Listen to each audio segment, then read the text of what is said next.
Yung taong sanay mag-isa, delikado yan. Kapag dinedma mo sila, magwo-walk out lang yan. Walang eksena, walang second chance. Sanay sila sa katahimikan. Yung mga gabi na sila lang mag-isa, kinaya nila. Hindi nila kailangan ng kahit sino. Kung pinili ka nila, ibig sabihin gusto ka nila sa buhay nila. Pero kung na-overstep mo, cut off ka na agad. Cold? Maybe.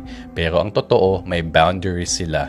At hindi sila natatakot gamitin yon. Try mo silang i-manipulate, threaten na aalis ka, bubuksan pa nila yung pinto para sa'yo. Hindi dahil sa wala silang pakialam, kundi kasi hindi nila kailangan habulin yung mga taong hindi para sa kanila. Kasi alam nila, better to lose a person than to lose yourself. Hindi sila nag-chase, hindi sila nanghihingi. Pinapangalagaan nila ang peace of mind nila. Dahil pinaglaban nila to ng matagal na panahon. At kapag ang tao ay kontento na sa sarili niya, wala kang magagawa. Wala kang power sa taong buo na mag-isa pa lang. Hindi sila natatakot maging mag-isa. Pinapahalagahan nila yan. Marami na silang pinagdaanan at nalampasan. Hindi sila bitter, totoo lang sila sa sarili nila. Kasi kapag pinili ng tao ang respeto sa sarili kaysa sa drama at gulo, kapag pinili niya ang peace kaysa sa toxic na companionship, that person becomes powerful and dangerous.